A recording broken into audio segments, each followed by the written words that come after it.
ის გაიძულებს, რომ დარტყმა სულ რაღაც მილიმეტრით ააცილო. პირდაპირ დისტანციაში შემოდის, პრესინგს იწვევს და დარტყმებს ისვრის. თავისი შემკვეთრი ჯებებით კუთხეში მიგიმწყდევს ხოლმე. ჩემი ფეხი დარტყმების შემდეგ ზემოდან მუშტებს აყოლებდა, ხელებზე ნადირობს, ჯებებს გისღამს და დისტანციის ცრუ შეგრძნებას გიჩენს.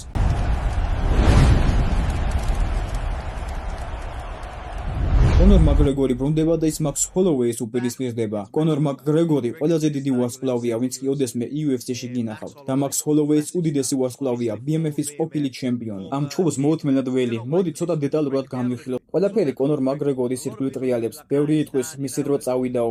ბევრი მას სათანადო დაფასებას ას მაშინ აძლევდა, როცა ყველას ანადგურებდა. თუმცა მაშინ რა თქმა უნდა უმეტესობა მაინც აღიარებდა მას. მაგრამ როგორც კი წაგებები დაიწყო ხალხმა, არ ვიცი, თითქოს ვერა ცნობიერებენ, რამდენად მაგარი იყო კონორი, ან თუნდაც ახლა რამდენად მაგარია. როცა აგებდა, მაშინაც კი ნათლად ჩანდა, რამდენად ეფექტური იყო მისი სტრაიკინგი. ორიესთან წაგებულ ჩხუბებშიც კი ის კარგად ხვდებოდა დასაწყისში და საგრძნობლად აზიანებდა დასწინს. უბრალოდ საქმე იმაშია, რომ თუ მის პირველ რაუნდებს გაუძელი და გადაარჩი, მერე ის ტემპს აგდებს და შეინდრო დგება. მაქს ჰოლოვეიზე კი ვიტყვით, რომ მას შეუძლია ღრმა წყლებში შეგიყვანოს, ბრძოლა გვიან რაუნდებში გადაიყვანოს და ზუსტად იქ აკეთებს თავის საქმეს. მაგრამ ჯერ კონორ მაკგრეგორზე ვისაუბროთ. თქვათ რა გამოხდის იდეალურად და რისი გაკეთება უყვარს. მას უყვარს შენი იძულება, რომ ჩხუბში ჩაება. ამაზე ხშირად ვსაუბრობ ხოლმე. არსებობენ მებრძოლები, რომლებსაც უყვარს შენი პანიკაში ჩაგდება. ასეთი უმაღლესი დონის მებრძოლები ყავს. პერეირა, იური პროჰასკასაც უყვარს ამის კეთება. ილია თოფურიაც ამას აკეთებს. ძალიან ბევრი მებრძოლია, ვისაც ეს სტილი აქვს. უყვართ პირდაპირ შენ წინ დგომა, გაიძულებენ პირველმა დაარტყათ და მერე თვითონ იდეალურად დაგავხედრონ შემხვედრი დარტყმები. და ამის საუკეთესო მაგალითი როგორც წესი კონორ მაკგრეგორია. ის სიტყვასიტყვით რომ ვთქვათ, შენკენ მოდის, ზუსტად იმ დისტანციაში დგება, პრესინგში გაქცევს, დარტყმებს ისვრის, ბადესთან მიგიმწყდებს და ისე გაკეთებინებს ყველაფერს, რომ სულ პანიკაში ვარდები. შენ აგრესიული ხდები, ის კი ამ დროს თავს წევს და შემხვედრი დარტყმებით გპასუხობს. ამის იდეალური მაგალითია ჟოზე ალდოსთან ჩხუბი. კონორი ეგრევე პირდაპირ მასზე წავიდა, ეხებოდა, დისტანციას ავიწროებდა და ალბათ მზად იყო უფრო დიდი პრესინგისთვისაც. მაგრამ ალდო იმდენად გაბრაზებული იყო, რომ ეგეც საკმარისი აღმოჩნდა. ალდომ გააკეთა ის, რაც მის სტილში საერთოდ არ შედის. წინ წამოვიდა, პოზიცია დაკარგა და უბრალოდ დიდი დარტყმების სროლა დაეწყო. ალდო შეტევაზე ორმაგი სამაგი დარტყმებით წამოვიდა. კონორმა კი უბრალოდ ბრწყინვალედ იმოქმედა. თავი დაწია და ბუმ, უნიკალური შემხვედრი დარტყმა დაასვა. ის გაიძულებს, რომ სულ რაღაც მილიმეტრით ააცილო, თითქოს ხელებით გეხება. ან უბრალოდ ეგრევე დარტყმას გიბრუნ. ანუ ის შენი დარტყმის სულ ბოლო წერტილში გიჭია, სადაც ძალა აღარ გაქვს და შეუძლია თაიმინგიც კი ოდნავ შეგიცვალოს.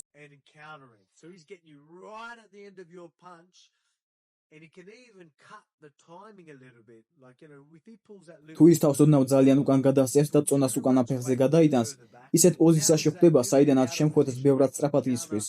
აქ თაიმინგი სხვანაირი ხდება, რადგან შენ მეტად წინი წევი. როცა წინი წევი, სხეული უკანა ფეხს ხდება, პოზიციას კარგავ და ბევრად უფრო ნელი ხდები იმისთვის, რომ თავი დაიცვა ან საპასუხო დარტყმა აიღიდო. კონორი კი ბრწყინვალედ აკეთებს ამას, თავს წევს და მაინც იმ პოზიციაში რჩება, საიდანაც უკანა ფეხიდან ძალას იღებს და მარცხენა ხელს ეგრევე ისვრის, რადგან ის ცაცია. ეს არის რაღაც, რაც ყოველთვის მომხიბლელად და საკმაოდ შთამბეჭდავად მიმაჩნდა კონორ მაკგრეგორს. შეძლებს კი ის, რომ ისეთივე ბასრი იყოს? ექნება ისეთი გენიალური თაიმინგი? არა მჯერა, რომ ის ოდესმე ისეთივე კარგი იქნება, როგორიც კარიერის პიკში იყო. მაგრამ შეუძლია თუ არა მაინც ჰქონდეს შესანიშნავი თაიმინგი, იყოს ბასრი და ჰქონდეს კარგი თვალი? 100%. კვლავ ვფიქრობ, რომ ის შეძლებს მაქსისთვის დარტყმების გატარებას. მაქს საოცარი ნიკაპი აქვს. ვფიქრობ, მას ამ ბრძოლაში თავისი ნიკაპის იმედიც უნდა ჰქონდეს. თუმცა მაქსი ახლა ბევრად უკეთესია დაცვაში და რაღაც ცდილობს უბრალოდ დარტყმების რაოდენობით გაჯობოს. მან კარგად იცის, რომ კონორისნაირ ტიპთან ეს არ უნდა გააკეთოს, იმიტომ რომ შეიძლება მძიმე აღმოჩნდეს ეს მისთვის. ადრეულ კარიერაში რომ ისეთივე მებრძოლი ყოფილიყო, როგორზეც მე ვისაუბრებ, ჩვენ ჩხუბებსაც შევეხები და იმ ცვლილებებს, რაც მაშინდელსა და ახლანდელ შორის მოხდა. მოკლედ, სწორი მებრძოლი უნდა იყო, რომ კონორის დაგებულ მახეებში არ გაება.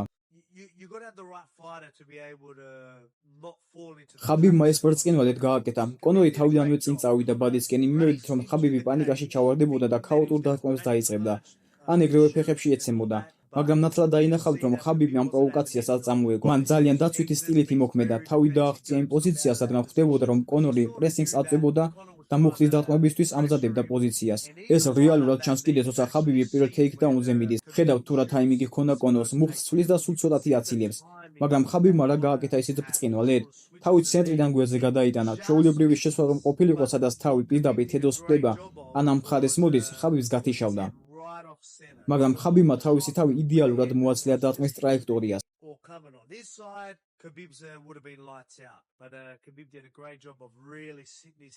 ამას ისიც და ისლამიც საოცრად აკეთებენ.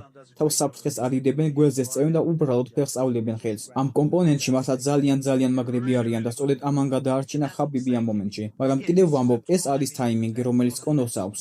კონორი უნიკალურია თაიმინგში და დარტყმების შერჩევაში. უბრალოდ ვფიქრობ, რომ ის აღარ არის ზუსტად ის კაცი, ვინც ადრე იყო.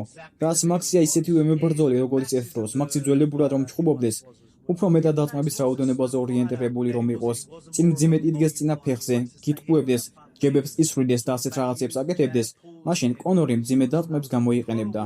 ახლაც კი მიუხედავად იმისა, რომ კონორი ისეთი კარგი აღარაა, როგორც ადრე, მაინც მგონია, რომ ძველი მაქსისთვის ამოდენიმე კარგი დარტყმის გატარება შეუძლია. მაგრამ საინტერესოა, რამდენად კარგი იქნება ახლანდელი მაქსის დაცვა და მოძრაობა, რომ უსაფრთხოდ იყოს.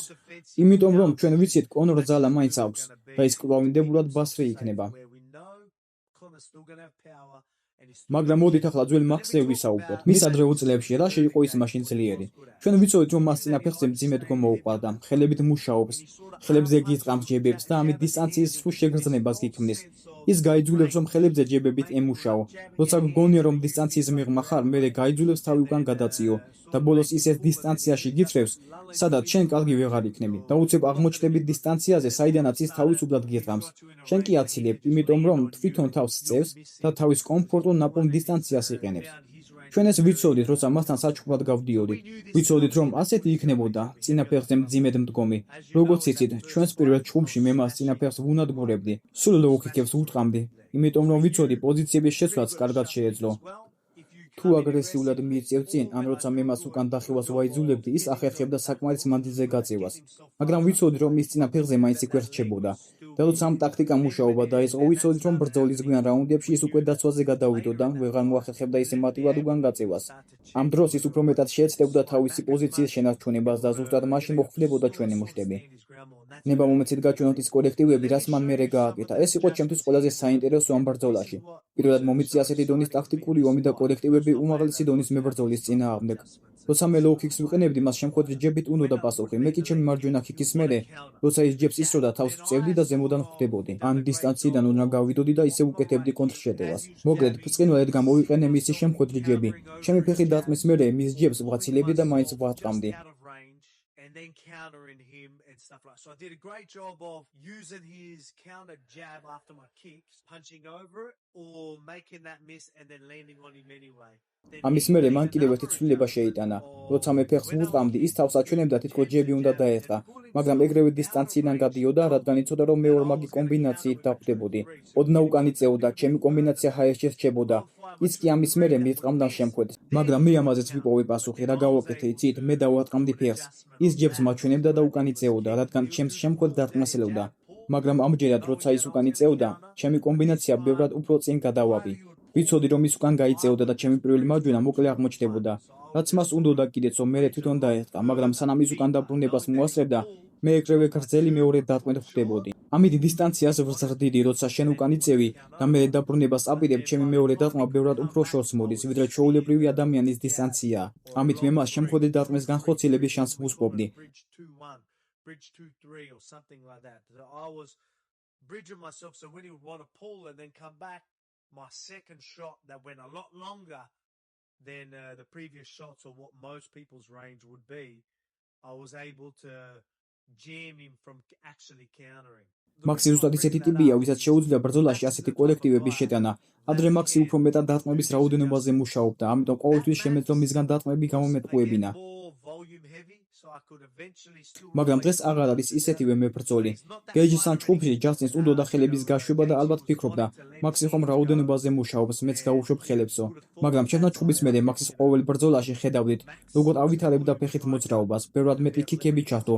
ბრუნში დარტყმები, ჯებებით ჩხუბი, საოცარ დისტანციაზე, კარგი კუთხეების შექმნა და მეტოქეების გარედან დაშლა.